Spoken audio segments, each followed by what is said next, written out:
Indigo, open is in a casa majaganashimowin, Nikanak into Dame, Tawanish going to get in Dunjaba.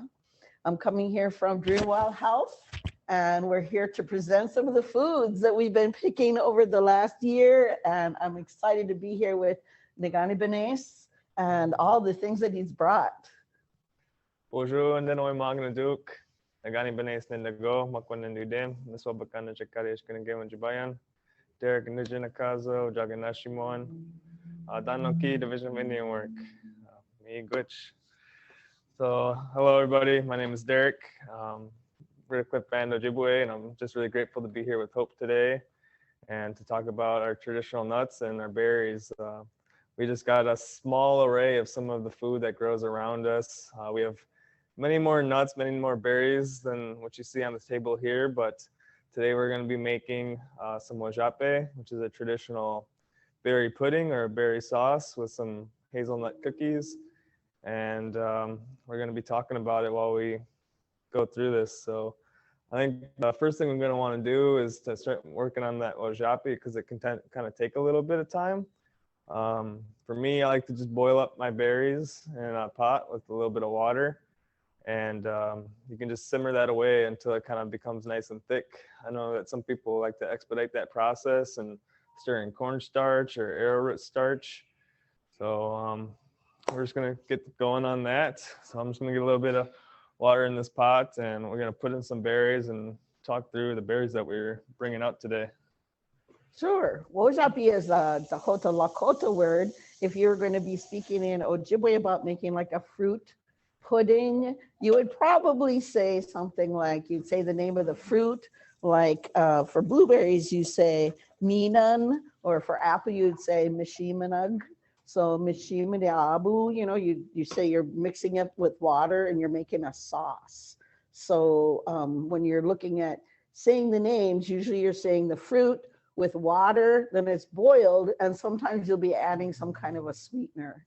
Like you might be adding zinzibakwad from the sugar of the maple sugar trees. The ininatigug is how you get the sugar from the trees. And then you might use that just to pick up on the sweetness of the fruit. Back in the day, the sweet flavors were hard to find, so people didn't have much sugar in their diet. That's why our bodies almost crave that sweet flavor, because the only ways you would get it would be from the fruits or from the sugars from the trees. And there's different trees that you can get the sap from and boil it down and make a sweet drink or a sweetish sugar-like substance. Yeah, so I think in a traditional sense, the wajape would normally be made with choke cherries. But I pulled out some different berries. That's the fun thing about wajape, is that you can use the berries that you have and kind of change those flavor profiles. So today I'm gonna put in some blueberries, some aronia berries, and some June berries. And we'll see how it turns out. I also have some buffalo berry jelly that was already open, so I might try to like whisk that in as well and just get some added flavor and get some more medicine going in that. These blueberries were picked by my good friend Jack DeJarle up at Red Lake. He gifted these to me. How much would you roughly say is in there? A handful? Well, I mean, I guess it depends on how much wajape you want.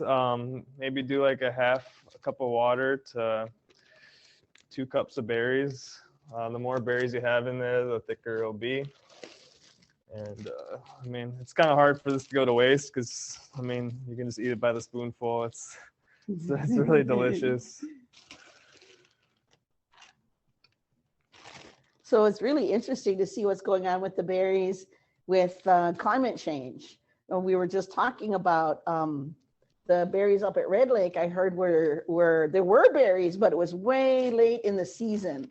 So often you'll hear people will end up going blueberry picking maybe not long after the 4th of July. Well, much of the berries that I saw from up in the Red Lake area were at the end of August into the beginning of September. So that's quite a difference in berry ripening time. we're seeing that the berries are on the move. All the plants are reacting to what's going on with the climate. So the next thing he put in there was aronia berries. And Derek and I, we were at the nutrition conference, Native Nutrition Conference, and there was an interesting fact put out by Tara Madry from British Columbia. She said they were studying about eating traditional foods, and that when you look at epigenetics and genetic challenges, that when you go back to your original foods, it can help curb some of the challenges that happen with epigenetics. So to me, that's fascinating. And the berry that they used was the aronia berry. One of the Ojibwe names for aronia is Nikimanug, or there's another way to say it where it's Zigwakominug. And they're just talking about how it hangs heavy. It's often used as a bush that people will plant along the side of their property, and it'll last a very long time. It's super high in antioxidants, and it's not uncommon to find it growing around people's property. Yeah, I think we've noticed a lot of the berries on the move lately. This past weekend I found ripe raspberries in my neighborhood, and it's just very odd, finding raspberries in November. Yes, that's a wild thing. And then over up at my community, Misquabican, Red Cliff, which is a reservation in northern Wisconsin, we stumbled across this red hairy skunk currant, which normally isn't found in that area. And then we also found that Hercules club, which was very surprising as well. Very surprising. The Hercules club, or the Devil's Club, sometimes they call it, is found in Alaska. And here it was at Red Cliff, which just was surprising me. And it's a medicine. You can use it for making salves. You can use it for fighting cancer. You can use it as a tea. But I've only seen it one other time in Ontario, and this was out in the woods. So it wasn't in any place where anybody had planted it. The hairy skunk currants too, that was a shocker. I've never seen those at Red Cliff or anywhere in that general area. And I saw that also on the Menominee Reservation this year. One of the names for the hairy red currant is it's talking about mishi, which means like it's hairy, like a mishidune means has a mustache. So it's talking about that when they're talking about that berry. When you see the berry, it really does look hairy, right? Like it looks like it has spikes all over it, and it really does smell like a skunk. So you're walking along, it's like, whoo, what's that? But when you cook it, it tastes really good. So it adds that interesting smell and flavor to it. Yeah, for me, it was really hard to describe the flavor, but I enjoyed it a lot.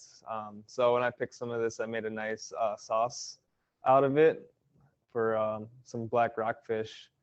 I cooked that black rockfish using a batter of caribou lichen, and then made a sauce with those red hairy skunk currants. So it's always fun to experiment with different flavors and learning all the purposes that our foods can serve. And when I was looking in my freezer, I found these old mulberries.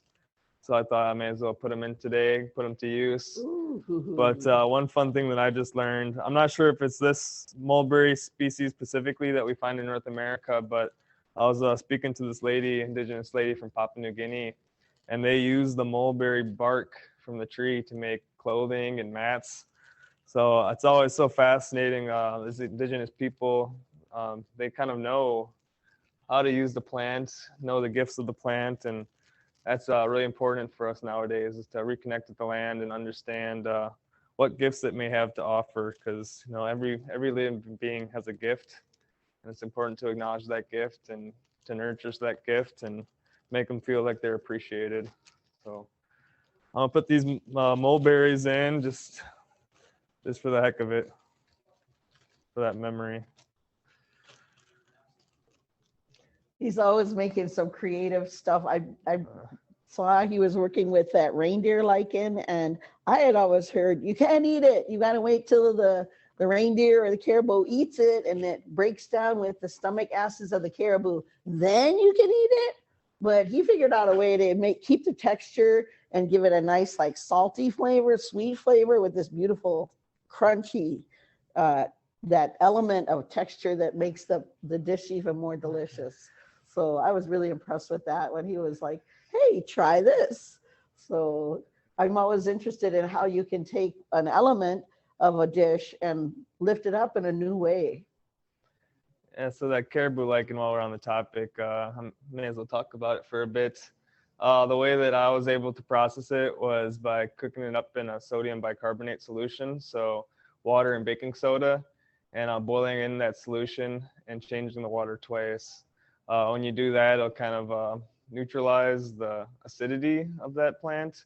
Otherwise, I've heard that you can let it sit in a brine solution overnight. Oh. And then I cooked it up 2 different ways, just kind of fried it up and put some salt on there for a nice crunchy garnish or a fun flavor like that. Otherwise, I soaked some in maple syrup and then baked it and kind of turned it into a candy. And then used it in a batter as well, which was kind of also kind of the same, similar method to like frying. But it's always fun to experiment like that and kind of like, well, hopefully I don't get sick, but it'd be worth, like to try to bring that back. It's wonderful to kind of do exactly what Derek was just saying. And that was a teaching I was given a long time ago, that every single plant has a gift of food, utility, or medicine. And any green plant is giving breath. So they want to give their gift, just like we want to give our gifts, and we want to be recognized for, like if I have a gift, I want to share it. And certainly Derek has this gift of cooking. I'm so thankful for that. He's always sharing his food, and I'm so thankful for that. But sometimes you'll hear of how these different plants would be used by other Indigenous people around the world. So I was interested in one of the plants that I hear people say, oh, you can't eat that, it's toxic. And that's that black nightshade. And recently we were doing some work with a Native youth staff exchange, and we went to Hawaii and Oahu, and that was one of their important medicines, was the black nightshade. And we just use it as a food source here in North America, but they had it over there as a medicine. So it's really interesting when you start seeing the same plant and how it's being used in different ways by Indigenous people all over the world. I do have a question. Someone wants to know, do you have any tips for freezing berries? Yeah, I mean, probably the best way to do it was like filling it up to the brim, because the less oxygen in the bag, then the less likely to get freezer burn, and it'll stay longer. Otherwise, you can get like a vacuum sealed machine, and I'll put it in a vacuum sealed bag, and they'll take all the oxygen out before you freeze it. Otherwise, dehydrating berries, some of them work well. I don't know how well blueberries, aronia, or Juneberries would do dehydrated. But I know a lot of people that make like a fruit leather. Yes. So that's taking the berries, kind of blending them up, putting them on a baking tray and baking them. And then you can like cut them into little strips, and it's kind of like a fruit roll up. I haven't tried this yet. I would really like to try this. Is that I heard that back in the day, some people used to smoke berries, and it would kind of turn into a paste. Not like smoking it orally, but putting it over a flame where the smoke's coming up. So the way that to my understanding, is that they put it in birch bark, like a birch bark cone, similar to what they would do with maple sugar. And you'd pack that birch bark cone with like a cooked down blueberry, and you put it over a fire and let that smoke kind of cure it and turn it into a paste. That's on my bucket list of experiments. I do have a smoker at my job site, Division of Indian Work, so I maybe try one in like a commercial smoker, and then try one in an actual like open fire. But yeah, it's try to bring back those ways. I go really old style. I just air dry everything. I know to this day, I have different berries in my apartment. I dry just using paper plates. Let any insects climb away, and then wash it down, then put it on a plate and let it air dry, and let them air dry. So that's how I do most of my berries, and then I can pack them and keep them. Some of them will dry pretty small. Like if you're going to use like elderberries, they dry really, really small. Blueberries will dry pretty small because there's a lot of water content in there. But if you wanted to, sure, the smoking process too will help that drying faster, because if you're putting them out there. One of my experiments this year was working with the choke cherries with different drying processes. Like I tried drying on parchment paper, and I tried drying on birch bark. And the birch bark has some really good qualities in there that'll keep away molds and mildews. So drying on the dark side of the bark, not the white side of the bark, but the dark side of the bark, that's the old style way. And that'll keep away molds and mildews and things like that. So some people, one of my friends, Sylvia Spence's great auntie, they would build a drying shack. And that's to keep the sunlight out. They would make it out of jack pine bark. And you'd put strings in there or line in there, and then you would hang everything on those lines. And that way there wouldn't be any sunlight to zap the nutrition out of the foods that you were drying.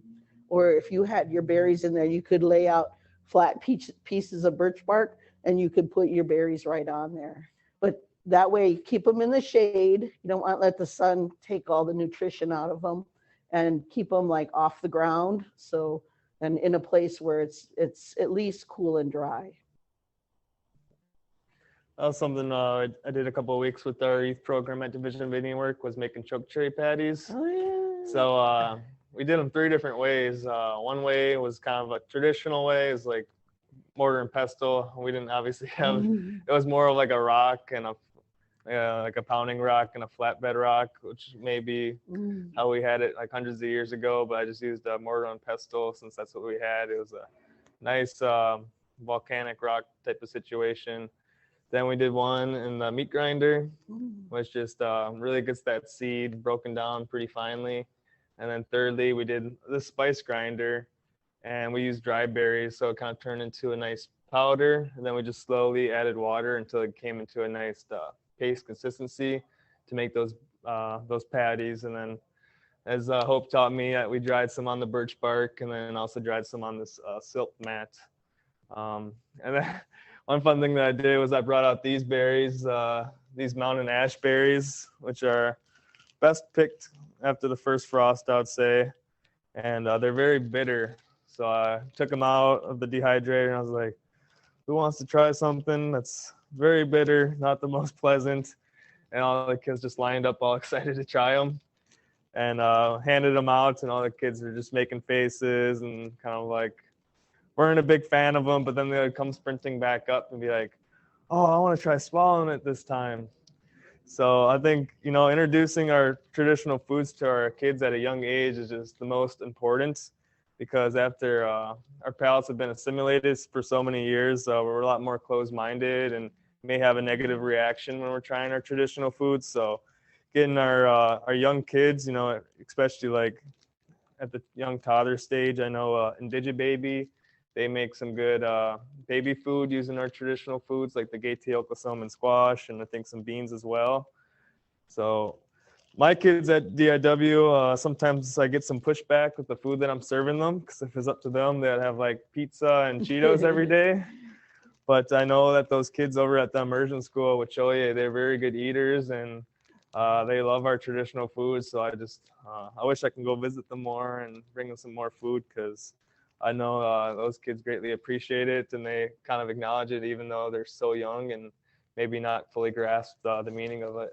That's part of this whole important work that we're doing at Dream of Wild Health and Division of Indian Work, is to bring back our old foods, because we know they're highly nutritious. They help fight some of these food-related illnesses that might be like heart issues, diabetes, blood pressure issues, things that, because our diets changed so quickly, we really suffered by not having these nutritious foods. I want to say that the mountain ash berries, we call them mucko-minug, is one of the names, which means like a bear's berry.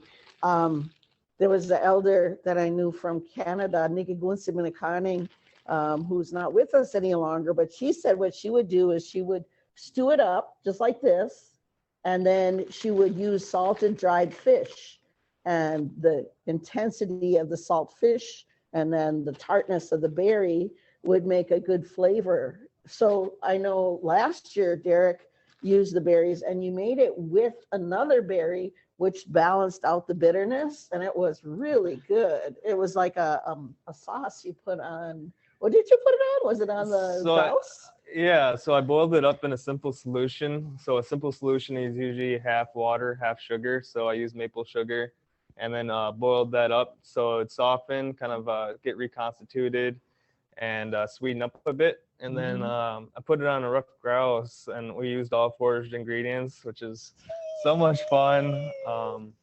And the sauce Hope was talking about was the elderberry syrup. So I believe it was like elderberry and just... It did have a mountain ash in it. Yeah. Yeah, so good. Yeah.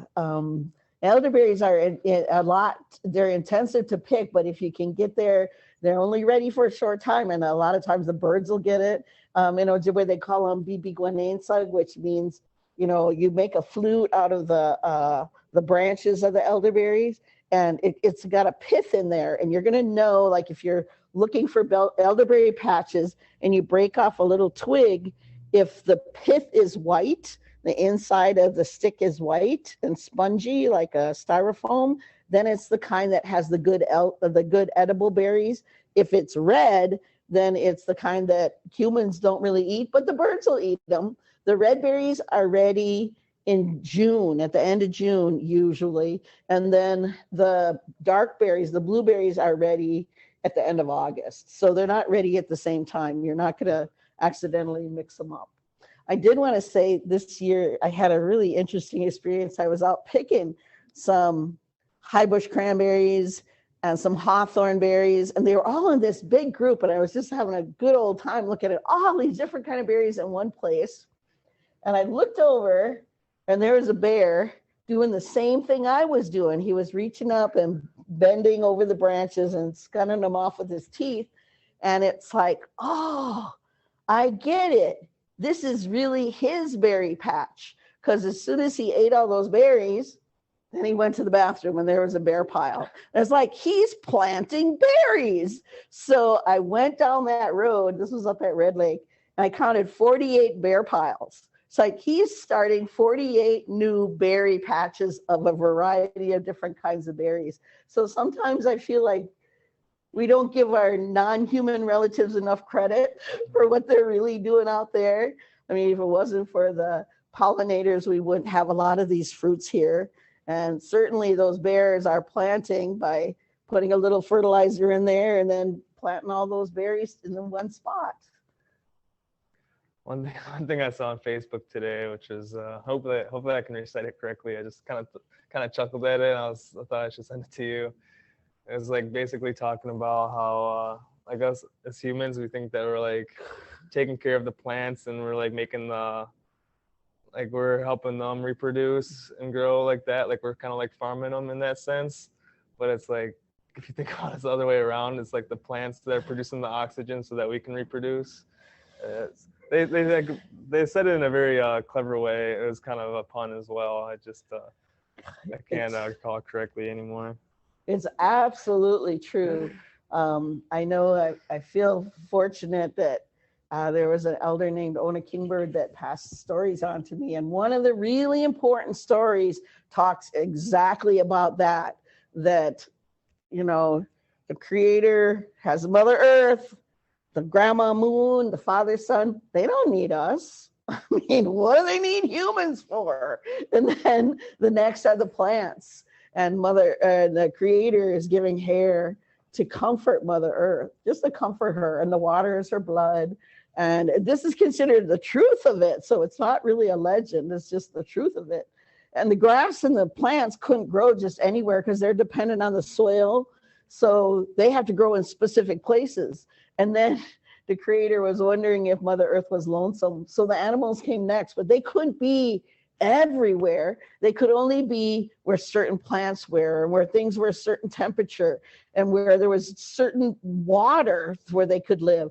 And then the very last ones, the crabby babies that didn't really know how to behave, were the humans. So we were the babies, and all the ones that were before us kind of took pity on us because we had this attitude of we thought we knew everything. So there is an Anazukan story that talks about how the humans think that they know everything, but they're really the last to come here and the first to fall off if we don't pay attention to our elders. And our elders are the insects, the plants, the animals, Mother Earth, the water. Her blood is the water. The moon, the stars, everything was here before us. We were the last ones here. So it's a good reminder, you know, of paying attention to our elders. What's going on with the trees? What's going on with the plants? What's going on with the insects? And we have to, or we're not, you know, they're here before us. They'll be here after us if that's how things go. All right. Let's see how it's going. Yeah, Can we show people? Or? I think we can show it. So we got these berries simmering away. Look very beautiful, and Beautiful. hopefully it'll be done in time. Otherwise, I do have some arrowroot starch that we can just stir in there, and it'll thicken up real quick. So I think next thing we can do is start making these hazelnut patties. So right here are hazelnuts. This is what they look like shelled. And here's what they look like in their husk. So when you're out picking these, this is what you kind of look for. And you just kind of peel back these husks and the nuts will come out. And then you can get a nutcracker. I don't even have a nutcracker, so I just take like my heavy mortar and pestle and just, I got like the perfect science down. I just hit it in the right spot with like the right amount of pressure and it just splits in half. Then I take it out. So a lot of people, when they're cooking up these hazelnuts, they'll take off this brown skin. It kind of has a little bit of a bitter flavor profile on it, but I don't mind it at all. And I don't like wasting food at all. I'm sure there is some nutrition tied in these skins. But if you have a hard time with that bitterness flavor, you can actually take like a towel like this, and you can put the hazelnuts in there and kind of like go back and forth, rub it together, and they'll start to peel off. So like us indigenous people, we would never waste anything. And if we weren't going to use something, we'd return it back to the land. So like for this, like the husk, I'd bring this back outside. And that's just to show my appreciation to the plant and let that nutrition go back into the soil. It's like if you're putting something in the trash, then you kind of like consider it as trash. So even if I have tea and leftover tea, you know, I won't pour it down the drain. I'll put it out by a tree, or the plant material itself that was just boiled up or simmered up. I'll put that back outside. So kind of depending on what it is, it kind of depends on where it'd go. So when we had that northern, we took those bones and put it back out in the water so that water can receive that calcium and that life can continue to thrive in those waterways. So if you hear elders talking, sometimes you'll hear when you put those bones back, and sometimes they'd be talking about beaver bones or muskrat bones, and they'd say, put them back in the water and you'll see another one swim away. And that was the teaching, that they need that. They need that nutrition, you know, whatever you're taking, put back what you can so that the next ones can benefit from what you're taking. I did want to mention that all of the things that we have here, we found in Minnesota. All of this is in Minnesota. So none of this is not in this area. We do even have buffalo berries. We have one at the farm, but and that's one where we're looking at. It looks like there's male and female bushes. So you have to have two, and we don't know if we have a male or female bush. When I was little, we would always go out picking hazelnuts too. So some of you might know the name bagan. Bagan sounds like pecan, right? Well, that's the straight up Ojibwe word for nut. So even though it's not pecans that we're talking about, baganants, some people would call baganants, meaning little nut, for hazelnuts, or baganug, some people would say that's for the black walnuts. And they're both native nuts that were originally found in Minnesota and make wonderful sources of protein and oil. So, and then also now we're seeing with the changes in climate, the hickory nuts are coming further and further north. So we're seeing more and more of the hickory nuts, like butternut, shagbark hickory.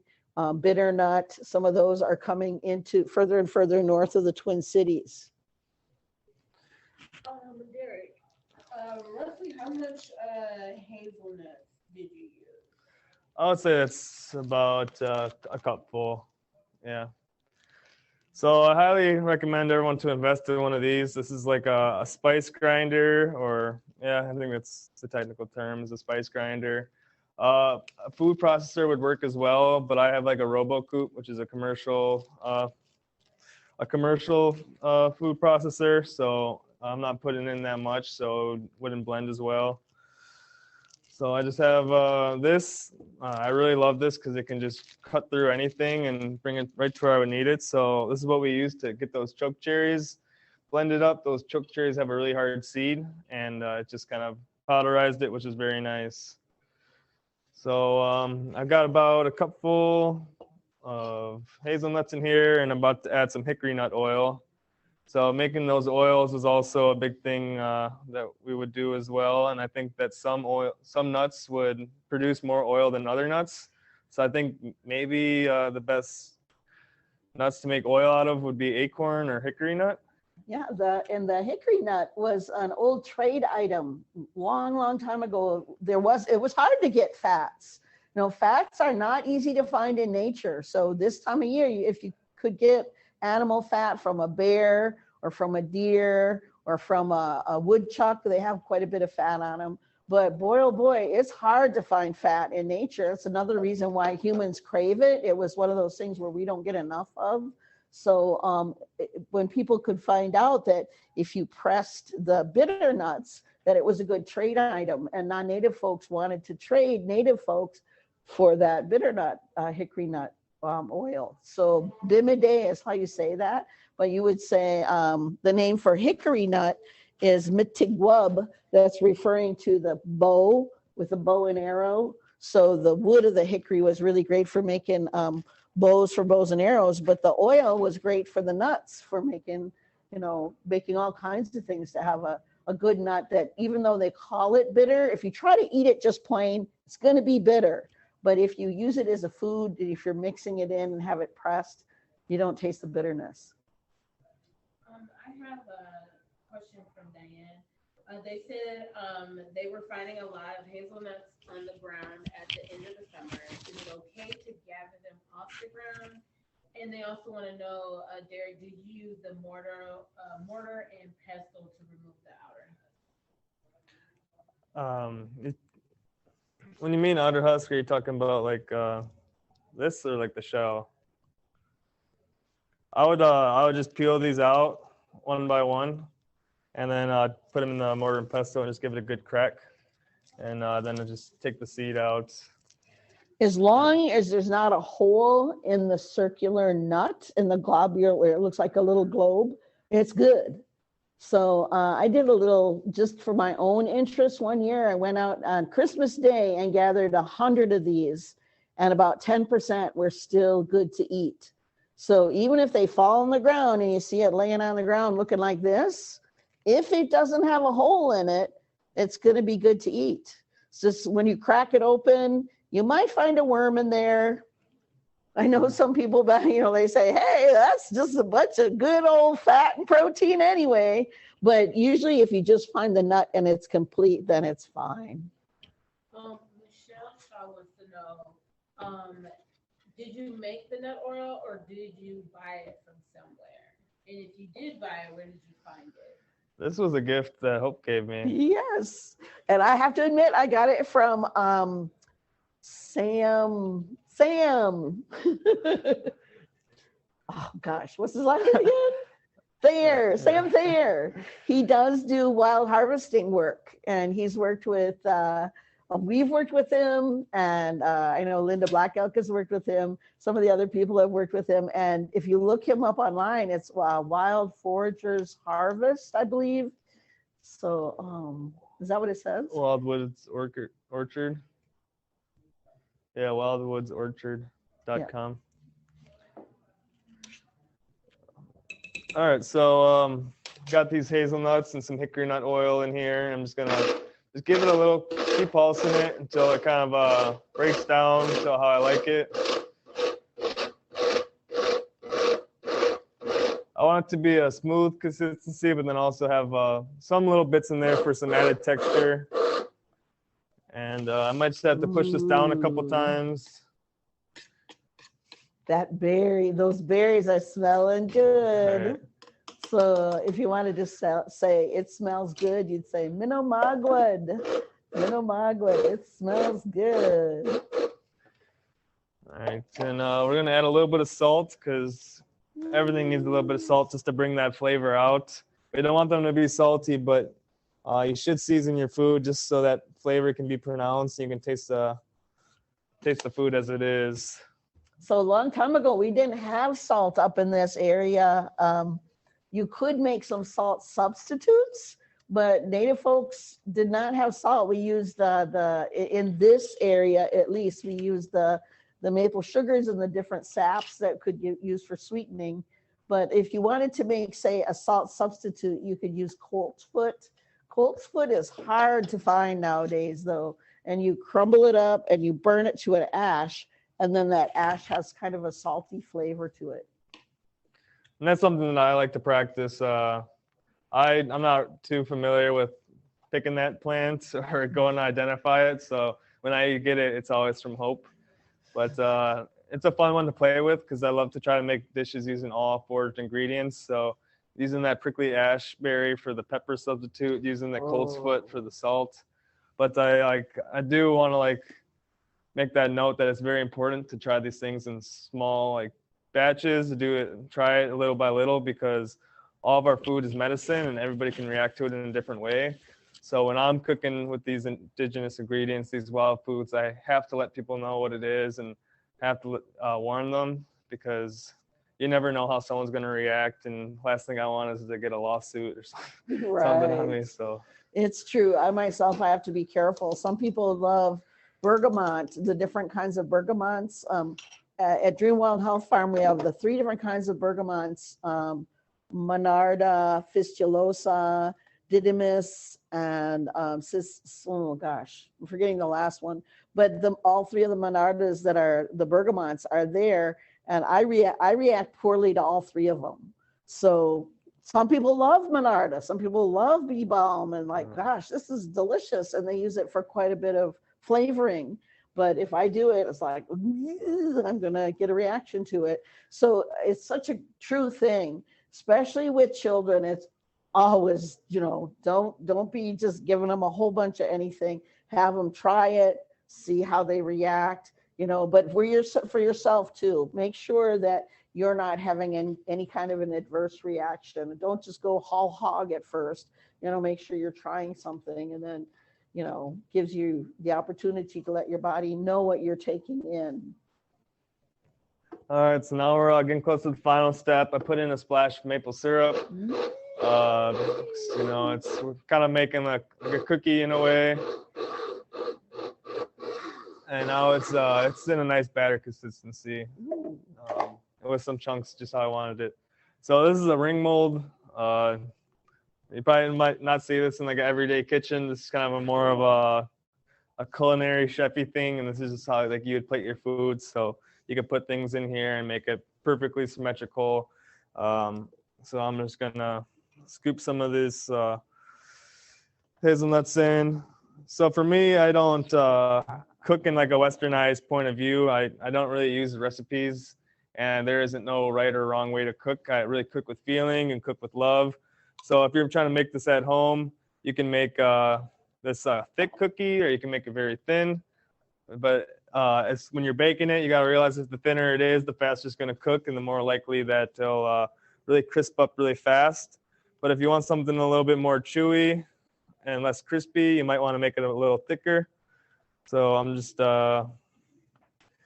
putting this in here and spreading it out. I'm trying to make it look symmetrical. And I'll make a couple of these. Looks like I have enough to make a few. Gosh, it smells so good. I love that he put you can see that he put the mulberry in there. And the mulberry that he used is not indigenous to this area. We do have one mulberry in Minnesota. It's called a white mulberry, but it grows way south of here.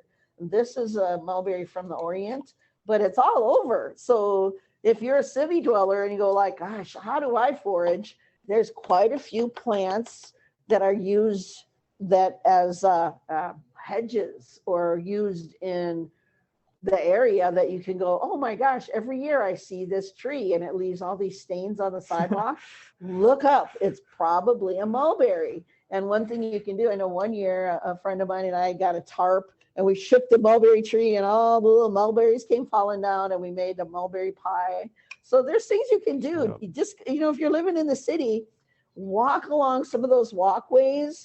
And if it's a place where they're respectful and they're not spraying a lot of toxins, one of the things that they plant a lot of nowadays are June berries. June berries are the same as service berries or Saskatoons. And we had a pretty good crop if you got it at the right time this year, because it got really hot and they shriveled up on the vine, or on the bushes. But if you're able to get them before they shriveled, they're pretty good. And I know the University of Minnesota loves to plant them. It helps the birds, it helps the insects, it helps all the other wildlife to have more of a food source. Just like the city of Minneapolis has planted a lot of hackberry trees. That's a delicious berry if you're able to reach it. It tastes like a date, has a little hard seed in the middle, and hackberry is an indigenous tree too. So if you can reach the berries, they're ready right now. I did a walk with Bedote recently and found a tree that had low branches, so we were able to eat some of the hackberries. So much food that grows around us, and those mulberries are from DIW property. Yes. Just right at like one of our entrances. So I was laughing when Hope was talking about tracking in all those purple footprints. One of our coworkers who kind of maintains the building, he's just always not happy when it's mulberry season because everyone has to walk through the parking lot to get inside and go right past all those fallen berries. Sweetie. Speak up for the foods, Right. because the foods can feed us. They can feed the birds. They can feed the insects. They can feed all life. So sometimes people will say, oh, I can't stand those crabapple trees.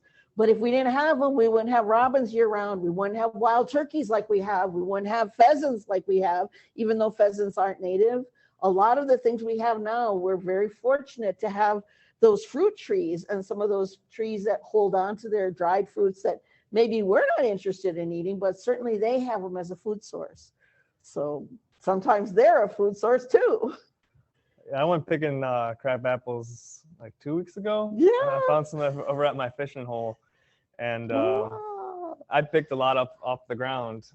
And I just kind of looked at which ones looked fine, and then I took them home. And I think the true way to see if they're good or not is just cut them open, like the same thing you're talking with the nuts, because when you look inside them, you'll see if they have any defects or look gnarly. So yeah, but it was a fun one. And when I was picking those, I was like, oh, what's a fun way that I could cook these up for our youth? Because I believe that kind of introducing our traditional foods to our youth, it may be good to start in a way that they're familiar with, and then slowly kind of bring it back to its original state. So I was like, okay, we're in fall season. What's the fall food? Caramel apples. Ooh. So I took those crab apples, put a toothpick through them. Then I made a caramel using maple sugar, and then dipped them in the caramel. And then they had like a little crab apple caramel lollipops. That's so smart. it I was love good. it. And That's then so cool. this past weekend, I had some left over that didn't all use up. So I made a good tea out of them. I took the crab apples, cut them in small pieces. And then I had some strawberries that I picked.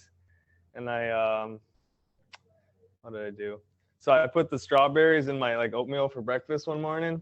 And then I took the tops and put them in the tea with the crab apples. I didn't want to waste the tops and the flavor and the nutritious side in the top of them.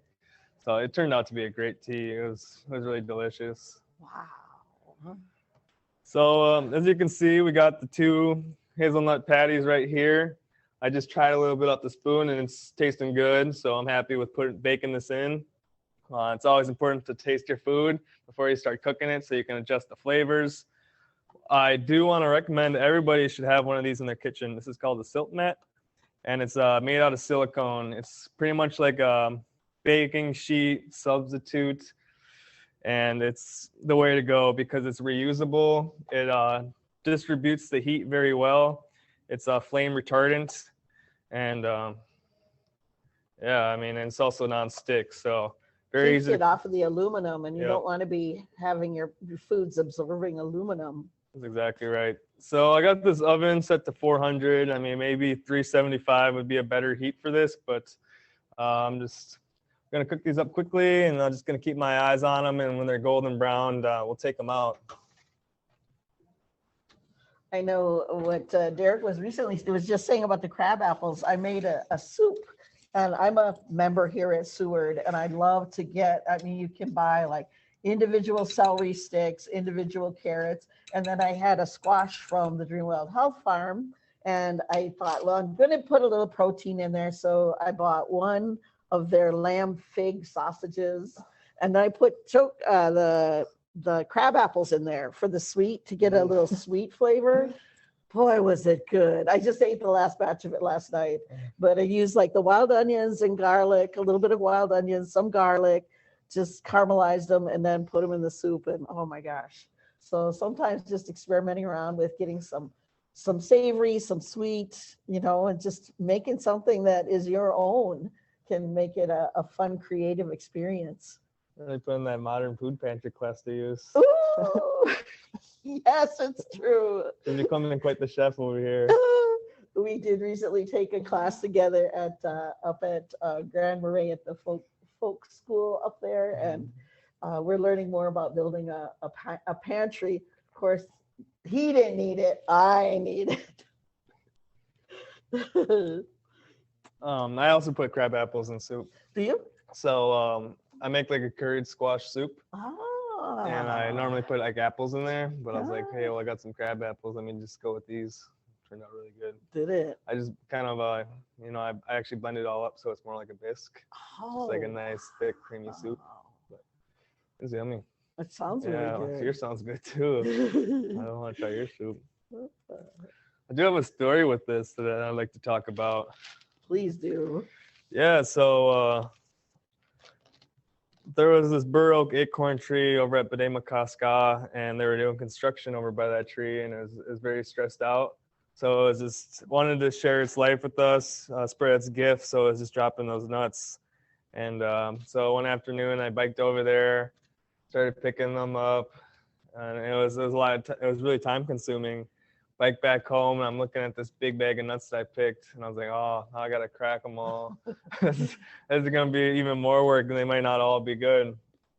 Well, a few days later, Hope, Kateri, and a couple other of us, we went back out to that same spot, and we got so much so quickly. And then we all came back to DIW and started cracking those shells, picking them out. And it was just a lot of fun because we were just telling stories while we were cracking the nuts. We were daring each other to eat the little grubs that are coming out. And for me, that was a good lesson that like our traditional foods was always focused on community. Everything, people did everything together, and it wasn't so overwhelming when you know, when you're processing these foods, because working with our indigenous foods, it does require a lot of work. Whether you get a deer and having to, you know, hang it up and bring it back to camp, and you know, someone having to do the hide, somebody have to break down the pieces of meat and, you know, figure out if they're gonna smoke the meat or cook it up right away, freeze it, or dry it, or whatever the case may be. So doing things in the community is very important, and I think it's very wise for us to get like collectives of people that want to go out there and harvest our foods together and process them together, because it builds community, it builds relationships, and it's also just think how things used to be done back in the day. You know, you kind of see all different indigenous communities doing like different food initiatives, and it was just always a team effort. You know, I was just hearing from some Alaskan folks, some Inuit folk as well, that about their like whale hunts, and you know, it requires a whole bunch of people to go do that, and you can't, it's not something you might be able to do it on your own, but it's something it's best to do with community. And you know, then you have short stories to share with people, and you can spread the wealth, you know. And I hope people really consider that, because we know that there's a lot of things going in the world today, And if there's anything that can bring us together, remember that it can be food. You know, when we feed each other, there's a sense of fulfillment in that. And we see if it's good, healthy, nurturing food, and you're working together with somebody else, of course, there's that sense of community, that sense of finding a connection with another person where you know you're going to feel a lightness of spirit. So you're doing something physical. So you're feeding the physical nature of your being. You're doing something like with gratitude, which is a spiritual connection, like being thankful for the food that you're getting.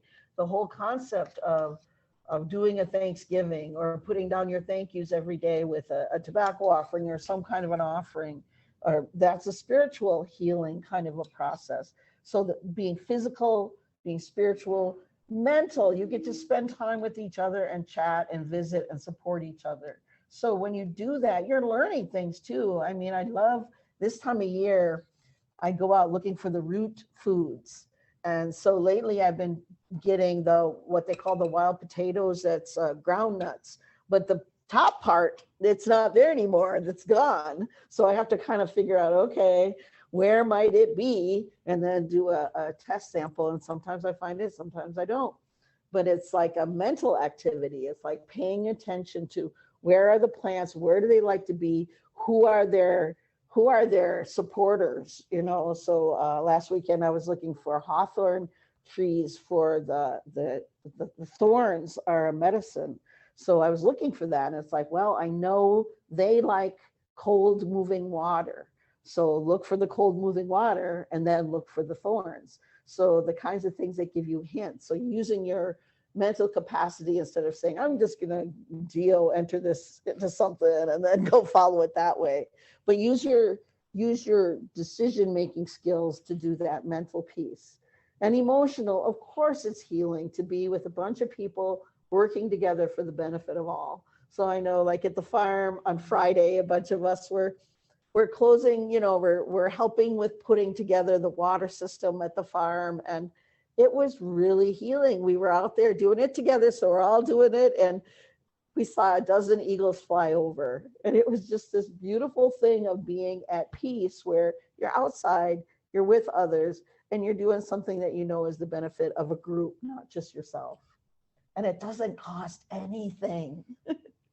So that's kind of, to me, the best of all possible worlds. Speaking of groups, we got something exciting planned for next week. Woo-hoo! Yes. So next week we're hosting like a Truthsgiving, Thanksgiving type of event over at Division of Indian Work, and we're having our youth program and Dreamwell Health youth program coming to learn about our old style foods and getting their hands on the foods. You know, it's very important to get our kids' hands on it, because then they won't be so intimidating when it comes time to actually work with it, because it can be intimidating working with something new, or even trying to cook, because you're like, oh, hopefully I don't mess up. Is it going to taste all right? Am I going to get somebody sick? So we're bringing out a whole plethora of foods. You know, we got Hope brought me over a beaver, so we're probably going to cook over some beaver tail and rough grouse and turkey, and maybe get some walleye going, some hominy, some wild rice, and a whole bunch of different cranberries. plants. We went out just a few weeks ago and spotted a cranberry bog. We didn't really pick, because picking wild cranberries is a lot of work, but it's fun. And just to try the different flavors of wild versus a farmed cranberry. It's really interesting to try some of the different flavors. But for young people to experiment around and say, well, I've seen this in the store forever, but I don't have a clue what to do with it.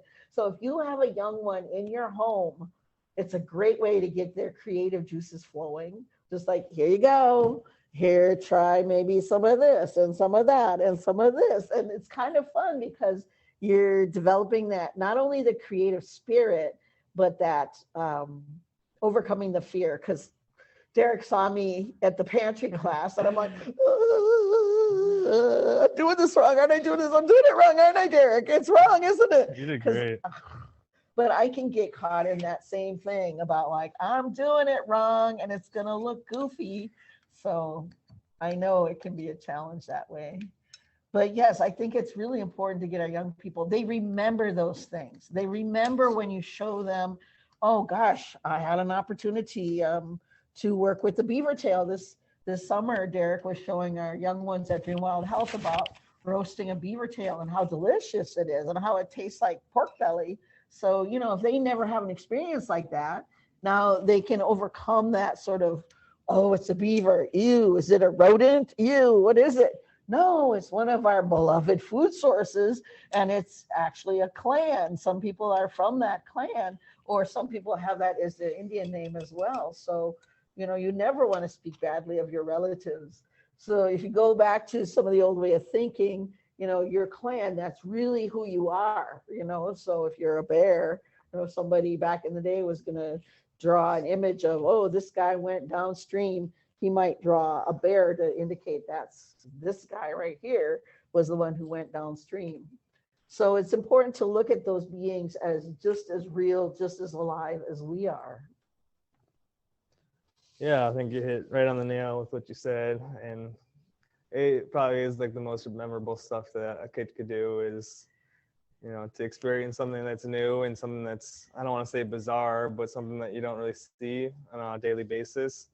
So another fun activity we did at the farm was doing some rabbits. So we had domesticated rabbits and wild rabbit, where the kids could actually cook them up and taste the difference. Because, you know, those domesticated rabbits, they have a lot more fat on them since they're not running around and actively seeking their food, whereas the wild ones, they don't have much fat at all and they're eating the wild plants. So they have the flavors that they're eating in the nature. And I think about, well, it was like 80% of the kids like the wild rabbit more. Yes, yeah. They were saying they like the wild rabbit more. You could see it in the meat, and the blood flow is what causes it to be dark meat. So the wild rabbit, the meat was all dark because the wild rabbit is moving around all the time and there's blood flow. And then the domesticated rabbit is sitting still in its cage. So all of its meat was white meat. And we asked, what can you learn from this? And one of our amazing garden warriors, she said, oh, I learned there's a difference between being alive and living.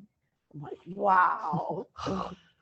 That stopped me in my tracks. Like, wow, she is right. There is a difference of being alive and living. So hopefully when you see some of these things, it gets you thinking, I want to be one of those that's living. So we can encourage you to get out there and be out in the woods or be out working in your garden and getting some good, healthy food. You often talk about the difference between the Wiisinig and the Wakanag. I love that lesson. If you can maybe talk on that a little bit. Sure, I would love to. In the language, there's a big difference between the Wiisinig is the wild ones and the Wakanag are the enslaved ones. So the enslaved ones means that humans have decided where they're going to be and who they're going to be next to and how much water they get. So that might be, for example, with the rabbits, it was really clear. The one was a domesticated rabbit, one was a wild rabbit, but we also experimented with the young ones with the hazelnuts. So we had gone and picked some of the hazelnuts at the farm that we had planted at the Dream Wild Health Farm. They're much bigger, but the flavor isn't as intense as the hazelnuts that you get out in the woods. So this year there was Derek and I went out picking in the woods, and they had done a light burn. You have to be careful with like a prairie burn, you know, where they burn over an area, that they don't burn too deep, you know, that it's a light burn. It's not completely ruining all the living beings in the soil, like little insects and the little plants and the molds and the mycorrhizal material. So we had the young ones compare the difference between the domesticated hazelnuts and the wild hazelnuts. And the wild hazelnuts had more flavor. And you think it kind of makes sense because, of course, they're growing where they choose to grow. So they're not being forced to grow in a certain spot. But it's absolutely true that you'll see the difference for medicines. If you go to somebody who is directing you with an indigenous medicine, they might say to you, oh, you need to go to the land where your people are from. So you might need to go to your reservation to fetch certain plants that are going to be used because that's where your ancestors are buried and that's where the blood of your people is in the ground, and that those wild areas will have all that richness of soil. It hasn't been over farmed, or it hasn't been yet. You're not going to see genetically modified material breaking down into the farm soil. You're not going to see toxins of pesticides and herbicides in the ground on the reservations, because that soil has been protected. So it's an important thing to think about the difference between like the domesticated plants and the wild plants. So I know it's not always easy for people. Not everybody has access to get out. And actually there seems to be fewer and fewer areas to get out to.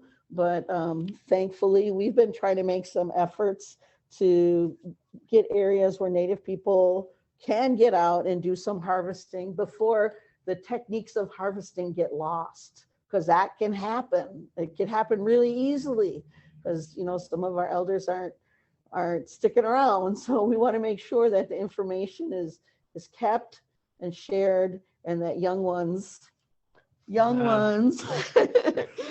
will be able to carry things forward. So I'm always, anything I know, I'm always happy to share with this guy here.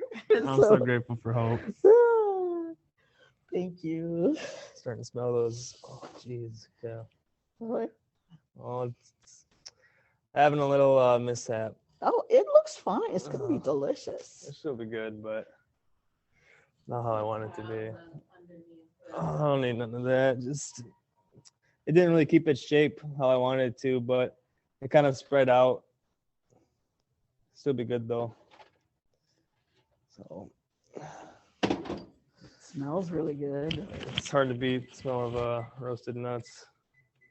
But I'm a little embarrassed. I was hoping it would keep its thick shape, but well, let's pretend that that's what I was going for. Yes, that's what it was. So this is how I like my ojape to look, where you can still see like the thick berries, and it's kind of in more of a pudding state. I know if you want it to be a little bit more runny, you can add more water, or you can sweeten it up with maple syrup. But this is how I like it, and that's how I made it. So, That looks delicious. Can I just get a spoon? yes, yeah, for real. Tastes good.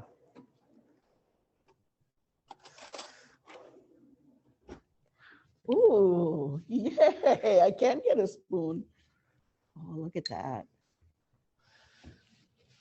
I was worried this year with the blueberries because, you know, the drought made it really hard for some of the plants to berry out. Like the blackberries really suffered from the drought conditions, and they shriveled up on the bushes. So being out in the woods and seeing that, it was tough to see.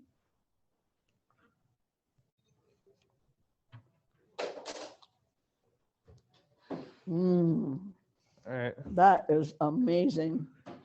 And you know, every time it'll taste different depending on your blend and ratios of berries. So it's that blueberry, mulberry, aronia, and June might be a good combo. If you've never had Juneberries, they're, like I said, some people even call them a shad bush. Saskatoon, serviceberry, shad bush, Juneberries, all the same plant. It has a vanilla flavored seed in there. So it tastes kind of like a blueberry, but you don't get the real heavy berry flavor at the end. You get the vanilla flavor of the seed. So I think it's a delicious berry. All right, so kind of came out like two huge cookies. The appearance didn't turn out how I wanted it to, but the taste will be there. So that's what counts at the end of the day. And when you're cooking in the kitchen, you know, it's always about experimentation and being creative. So we're going to find a way to make this look all pretty and plate it up nicely. So, yeah. It's going to be delicious. Yeah, I know that. it will be. So I want to see if I can find a spatula. I should probably wait for it to cool down a bit before I start to peel it off. But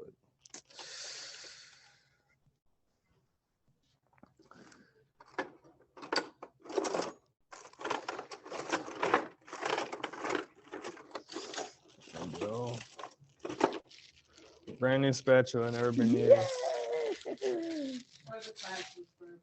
Yep. Quick rinse. This is a good time to start thinking about any questions you might have. if you're looking for some of these berries, if you're interested in language, the word min or mean means berry in Ojibwe. So almost all of these berries will have that word min or mean in there because the, what would you call it? The classical definition of a berry is a blueberry because mean is what it's called. It's berry, but all the rest of them will have other things attached to it like bearberry or heavy berry or hairy berry. So there's different ways, or little berry, you know, so there's different words that go along with some of the parts of putting together the concept of a berry. For nuts, it's all bagan, like baganes or mitigua bagans, you know, so, you know, there's different ways of putting together those words to find out what are they talking about. Michelle Shaw does have a question. She wants to know, is the Wojapi typically made without a sweetener? I'm not Dakota, so I don't know exactly how it would be, but It can be, but it's not. okay, yeah. Okay. We have Kateri is our cultural counselor here Right. that's telling us that no, One of the many. one of the many. Ooh, Yeah. does that look amazing?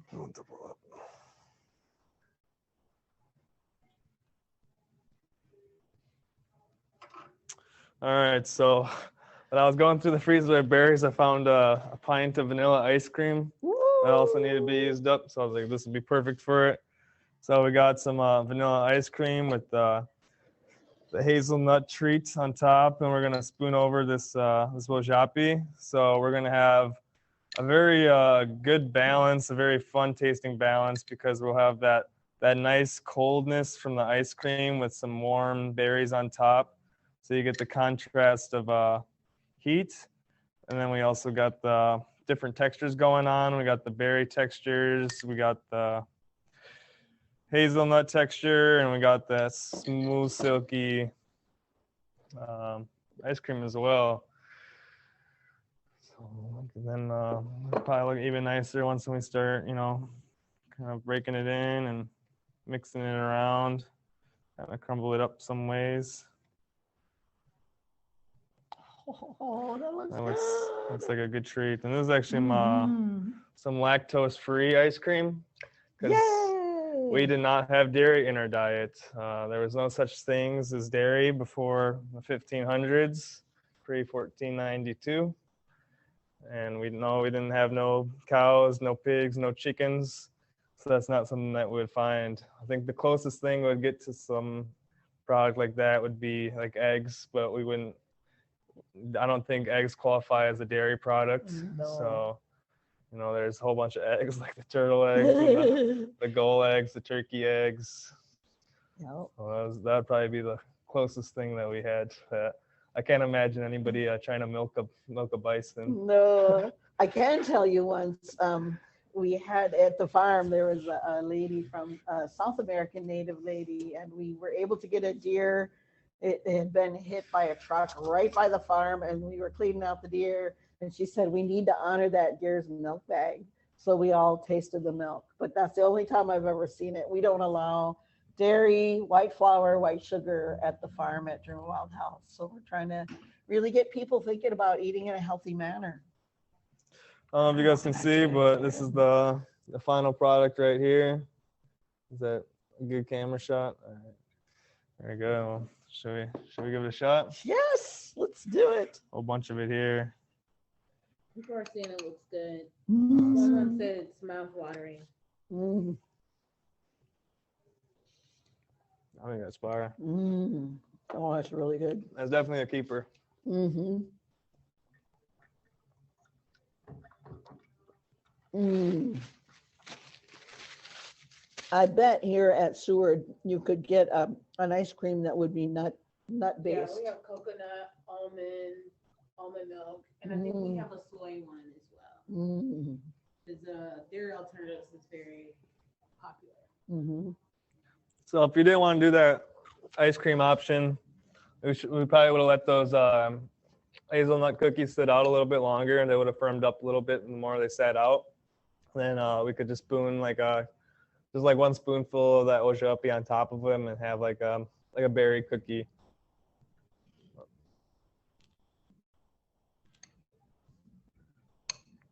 You're gonna let me eat the whole thing?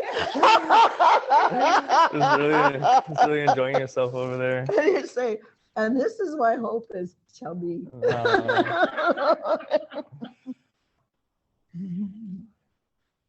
Oh no! Any questions for us? I like to hear where people are coming from.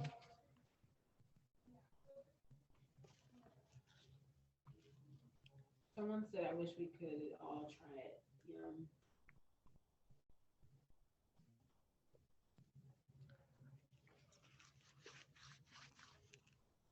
Maybe we can talk about our organizations a little bit. Sure. Yeah, so at Division of Indian Work, we're a nonprofit based here in Minneapolis, Minnesota, and we have programs and resources that cater to the urban Native community. So we have resources like a food shelf, a diaper bank, and many more, and then programs that are culturally relevant programs to empower us through culture. So we have like a youth leadership development program, which is our young kid program, and we help them with their homework. We do cultural lessons with them. We have a youth leadership council program, which are young adults that we support them in whatever ways they may need. Women's traditional birthing program, a strong families program, an elders program. And so my position is the nutrition program coordinator. So I cook healthy, coach the appropriate meals for our programs, and do community work around traditional food and education in that sort of manner. Okay, we got people from New Zealand. Wow. We have Bellevue, Washington. We got Arlington, Virginia, Minnesota, St. Paul, Orcas Island, Washington. Wow. Someone's just down the road. We have Portland, Oregon, excuse me. Says the Ponca tribe of Nebraska. Yeah. We got South Minneapolis, Southern California. We got Sisseton Wampinta living in Morris. Woo. We have Oh, Ontario, Morris, okay. Ghana. Wow. We have Richfield, Red Lake Nation. Wow. We got Wisconsin, Seattle.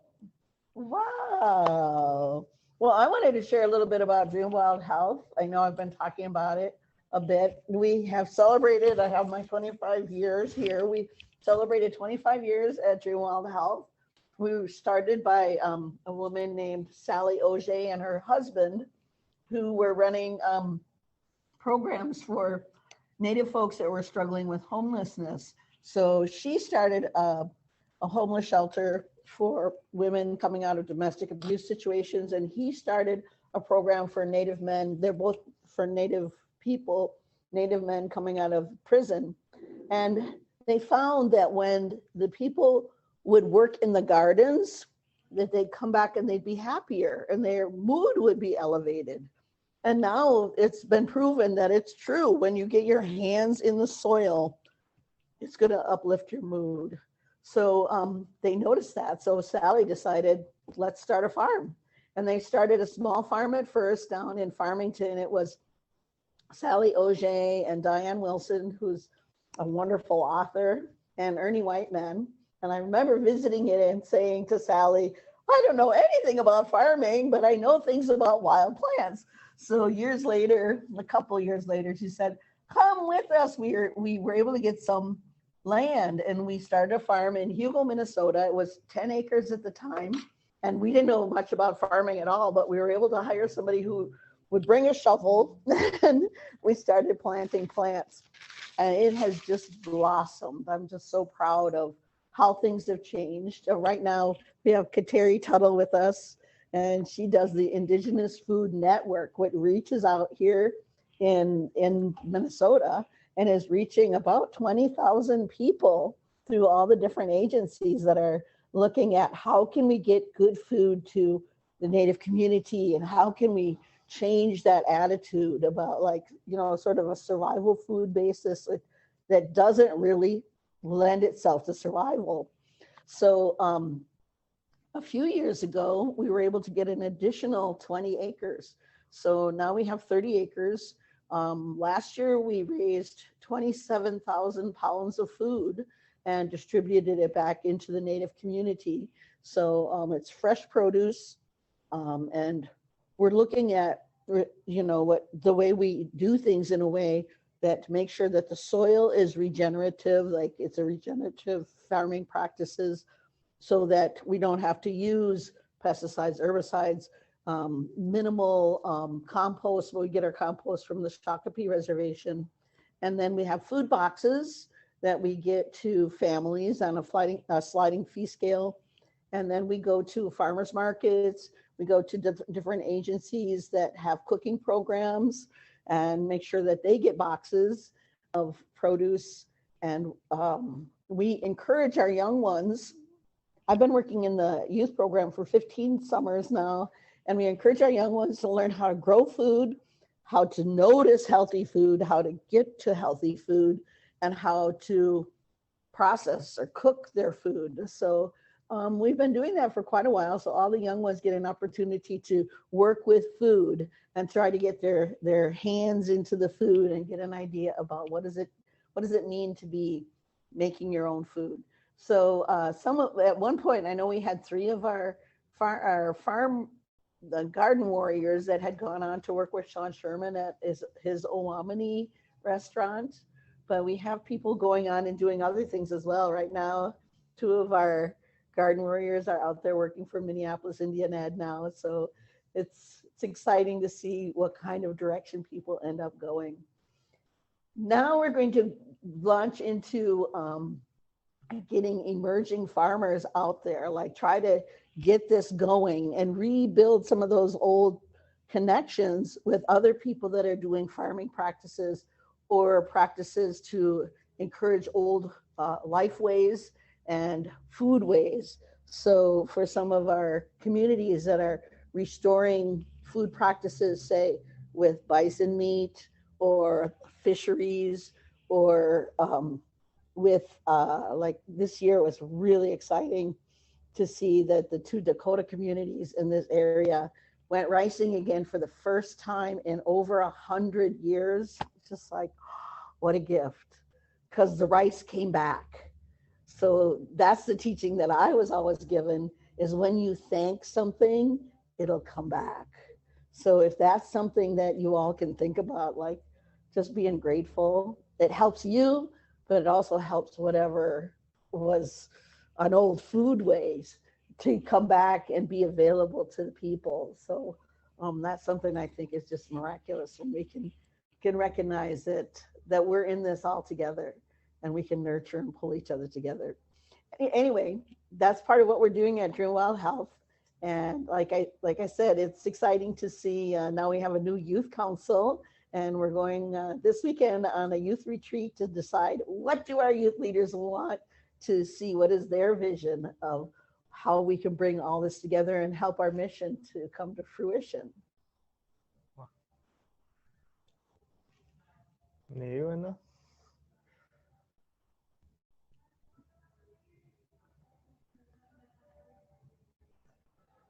If there's any more questions, let us know. If not, thank you for inviting us into your living rooms. We saw everything. Not true, not true. But I hope you learned something new and that you found something interesting. And I'm glad you could spend time with the 2 of us. I feel really fortunate I get to spend time with this guy. So maybe you did too. Oh, my gosh, present daw gigawa man. Gigawa man nim ginawa.